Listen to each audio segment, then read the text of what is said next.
I take the deer path to the forest edge where the village begins.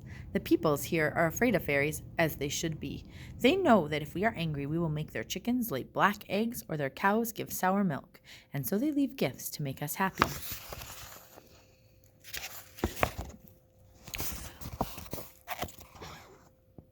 On a big stone in someone's yard, I see a lump of something tied in a handkerchief. Quick as an owl, I swoop in and take it away back to the woods. It's a piece of cheese. I gobble half of it and save the rest for later. At the back of another house is an old well where someone has left a bowl of milk. There are some flies in it, but I don't mind a few flies. I go from house to house finding my gifts. The people have pleased me today. I'm glad I do not have to punish them. The truth is, it's hard to convince a chicken to lay black eggs, and most of the time when I tell a cow to give sour milk, she just stares at me as if she doesn't understand what I'm saying.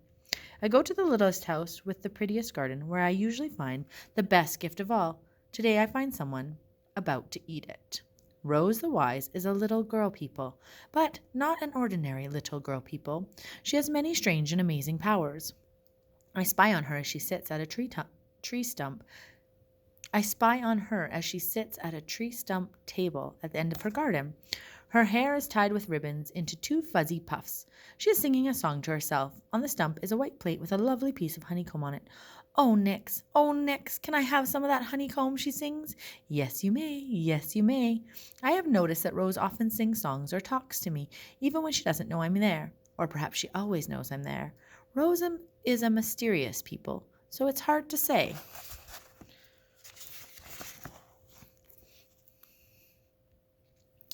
She picks up my honeycomb and nibbles the edge. "Now, can I have some more, more," she sings.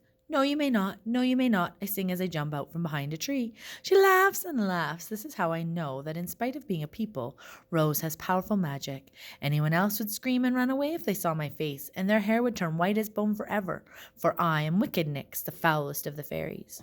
Rose gets up and dances around and round in circles on the grass. Nix is here, Nix is here. I am in a hurry to get back to the abandoned cottage, but I know that there is no rushing Rose when she is dancing around. I quickly eat the honeycomb. Finally, she plops down heavily at our tree stump table. Her face turns sad. "Poor arm," she says, pointing. Rose has a tender heart and says this every time I come. I lick my sticky fingers. The queen will fix it when she comes back. Last year, when I was left behind by the other fairies, I didn't know how to live in the forest. At first, I slept on the ground, but it got colder and colder. The wolves came down from Grandfather Mountain sniffing for food. One morning, I woke up and a wolf was sniffing me. He went away, but I knew that the next day or the day after that he would be hungry enough to try and eat me. It was Mr. Green who told me to make a nest in the trees using blankets and laundry ropes from the village. But it takes practice to sleep in a nest. I fell out and my arm got bent, but it doesn't hurt anymore. Let's have some tea, I say. One of Rose's strange and amazing powers is that she can conjure invisible tea out of thin air. Hold up your cup, she says. I hold out my hand.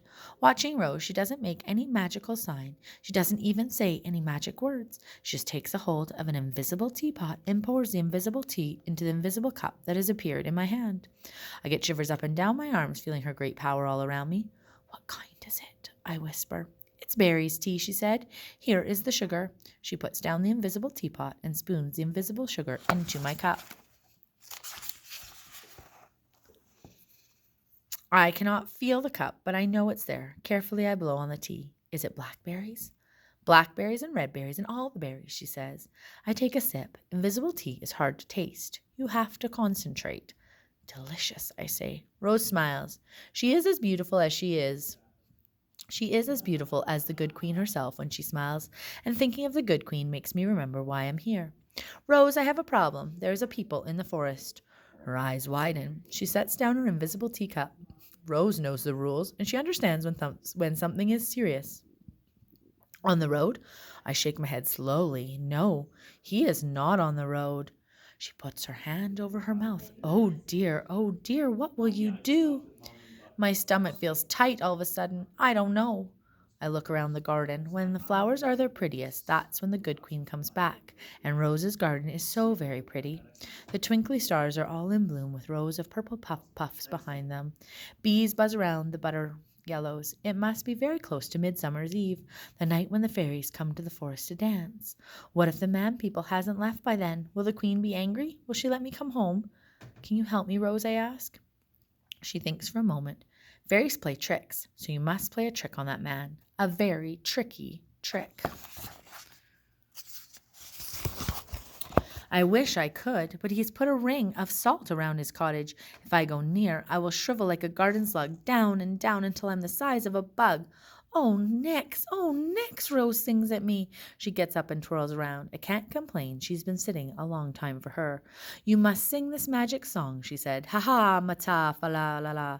Then you will not get small. Ha ha, ma fa, fa la la. Rose stops her dancing. No, she said, don't sing that. That will make you shrivel down, down until you disappear. Oh, she twirls again. Ha ha, mata, fa fa la. Ha ha, mata, fa fa la, I say.